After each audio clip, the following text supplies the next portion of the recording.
जय श्री कृष्णा दोस्तों। श्रीमद् भगवत गीता अध्याय 8 पहला श्लोक। हे पुरुषोत्तम, वह ब्रह्म क्या है, अध्यात्म क्या है, कर्म क्या है, अधिभूत नाम से क्या कहा गया है और अधिदैव किसको कहते हैं। श्लोक 2। हे मधुसूदन, यहाँ अधियज्ञ कौन है और वह इस शरीर में कैसे है तथा युक्त चित्त वाले पुरुषों द्वारा अंत समय में किस प्रकार जानने में आते हैं। श्लोक 3। गीता ज्ञानदाता ब्रह्म भगवान ने उत्तर दिया, वह परम अक्षर ब्रह्म है जो जीवात्मा के साथ सदा रहने वाला है। उसी का स्वरूप अर्थात परमात्मा जैसे गुणों वाली जीवात्मा अध्यात्म नाम से कहा जाता है तथा जीव भाव को उत्पन्न करने वाला जो त्याग है वह कर्म नाम से कहा गया है। श्लोक 4। इस देहधारियों में श्रेष्ठ अर्थात मानव शरीर में नाशवान स्वभाव वाले अधिभूत जीव का स्वामी और अधिदैव दैवी शक्ति का स्वामी, यज्ञ का स्वामी अर्थात यज्ञ में प्रतिष्ठित अधियज्ञ पूर्ण परमात्मा है। इसी प्रकार इस मानव शरीर में मैं हूँ। श्लोक 5। जो अंत काल में भी मुझको ही सुमरण करता हुआ शरीर को त्याग कर जाता है, वह शास्त्र अनुकूल भक्ति ब्रह्म तक की साधना के भाव को अर्थात स्वभाव को प्राप्त होता है। इसमें कुछ भी संशय नहीं है। श्लोक 6।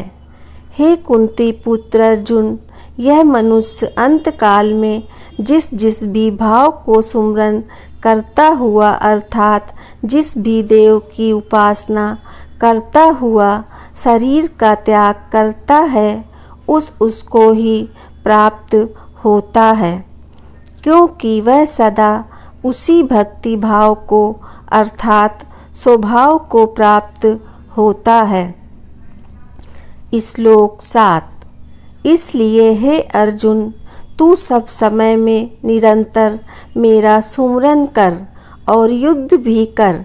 इस प्रकार मुझ में अर्पण किए हुए मन बुद्धि से युक्त होकर तू निसंदेह मुझको ही प्राप्त होगा। अर्थात जब कभी तेरा मनुष्य का जन्म होगा, मेरी साधना पर लगेगा तथा मेरे पास ही रहेगा। श्लोक 8। हे पार्थ, परमेश्वर के नाम जाप के अभ्यास रूप योग से युक्त अर्थात उस पूर्ण परमात्मा की पूजा में लीन दूसरी ओर न जाने वाले चित्त से निरंतर चिंतन करता हुआ भक्त परम दिव्य परमात्मा को अर्थात परमेश्वर को ही प्राप्त होता है। श्लोक 9।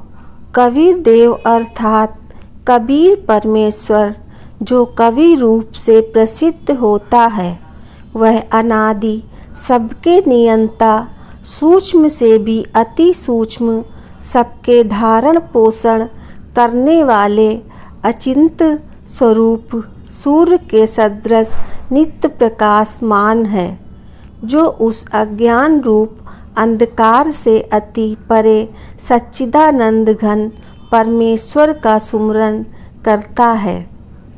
श्लोक 10। वह भक्ति युक्त साधक अंत काल में नाम के जाप की भक्ति के प्रभाव से भ्रकुटी के मध्य में प्राण को अच्छी तरह स्थापित करके फिर निश्चल मन से अज्ञात दिव्य रूप परम भगवान को ही प्राप्त होता है। श्लोक 11।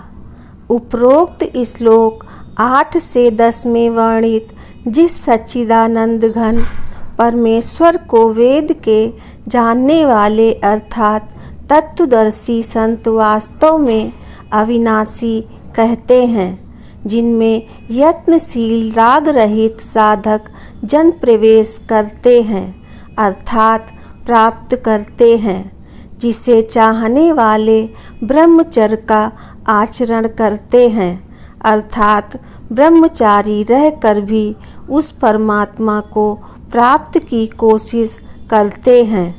उस पद अर्थात पूर्ण परमात्मा को प्राप्त करने वाले भक्ति पद्धति को, उस पूजा विधि को तेरे लिए संक्षेप में अर्थात सांकेतिक रूप से कहूँगा। श्लोक 12।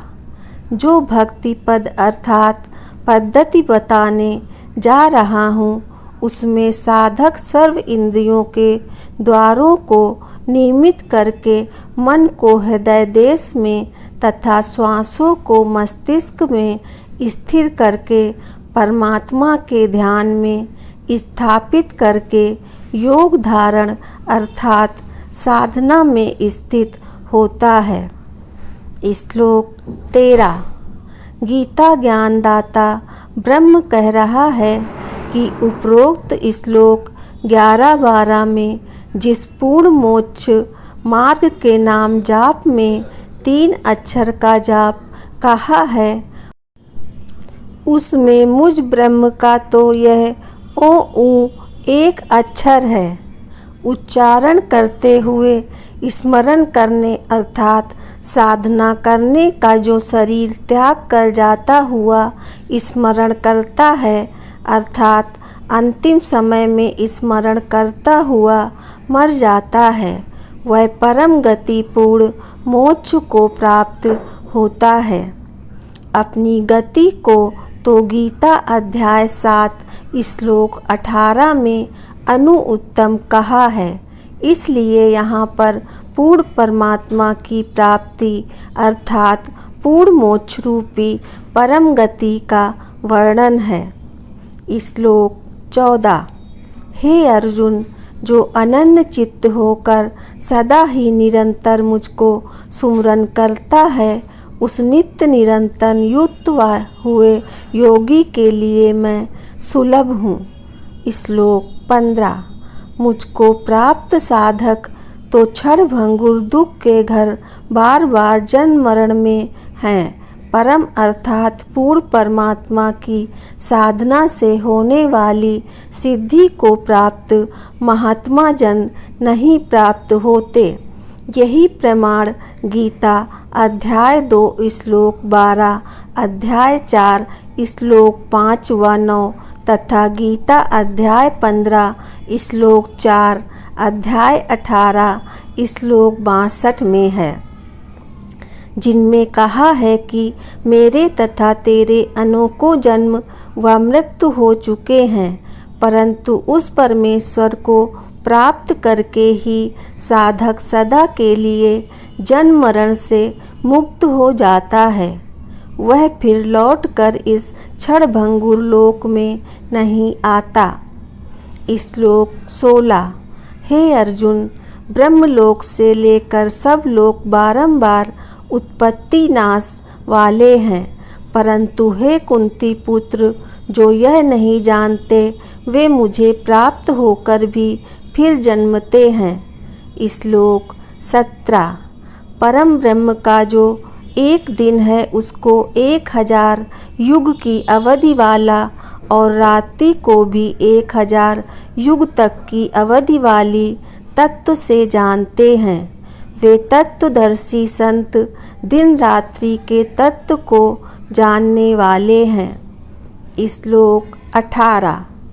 संपूर्ण प्रत्यक्ष आकार में आया संसार परम ब्रह्म के दिन के प्रवेश काल में अव्यक्त से अर्थात अदृश्य परम ब्रह्म से उत्पन्न होते हैं और रात्रि आने पर उस अदृश्य अर्थात परोक्ष परम ब्रह्म में ही लीन हो जाते हैं। श्लोक 19।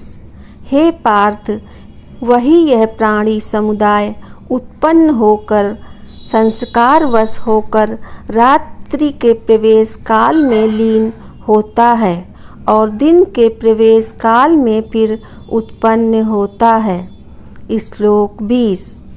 परंतु उस अव्यक्त अर्थात गुप्त परम ब्रह्म से भी अति परे दूसरा जो आदि अव्यक्त अर्थात परोक्ष भाव है, वह परम दिव्य पुरुष सब प्राणियों के नष्ट होने पर भी नष्ट नहीं होता।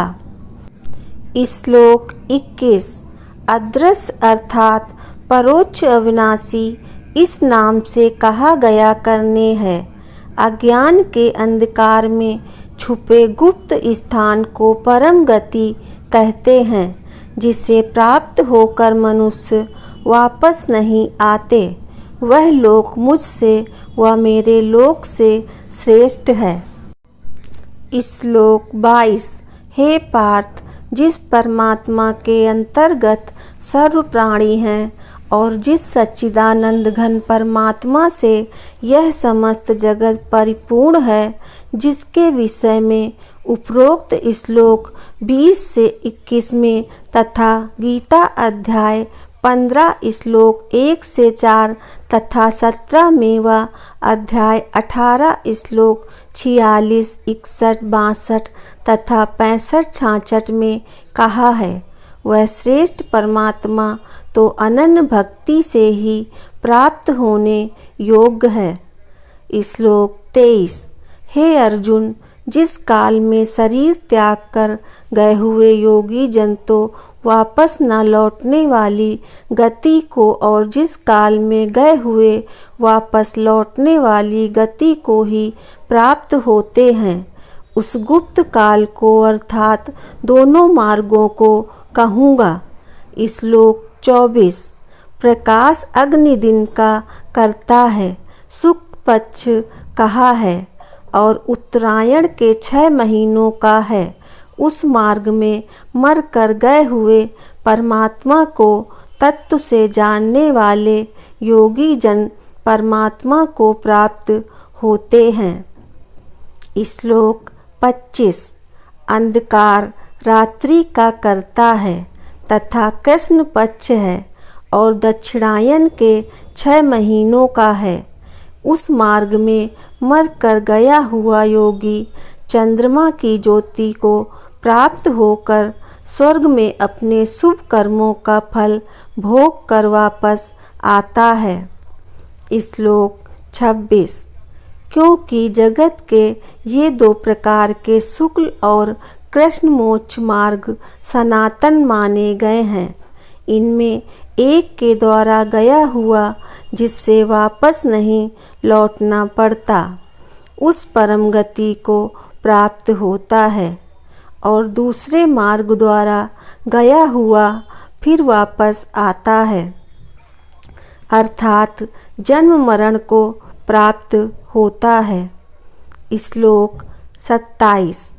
हे पार्थ, इस प्रकार इन दोनों मार्गों की भिन्नता को तत्व से जानकर कोई भी योगी मोहित नहीं होता। इस कारण हे अर्जुन, तू सब काल में समबुद्धि रूप योग से युक्त हो, अर्थात निरंतर पूर्ण परमात्मा प्राप्ति के लिए साधन करने वाला हो। श्लोक 28। साधक इस पूर्वोक्त रहस्य को तत्व से जानकर वेदों के पढ़ने में तथा यज्ञ तप और दान आदि के करने में जो पुण्य फल कहा है, उस सब को निसंदेह मुझ में त्याग कर वेदों से आगे वाला ज्ञान जानकर शास्त्र विधि अनुसार साधना करता है तथा अंत समय में पूर्ण परमात्मा के उत्तम लोक सतलोक को प्राप्त होता है। अध्याय 8 समाप्त। जय श्री कृष्णा। दोस्तों, आगे के अध्यायों को पढ़ने व सुनने के लिए वीडियो को लाइक कर चैनल को सब्सक्राइब अवश्य करें। धन्यवाद।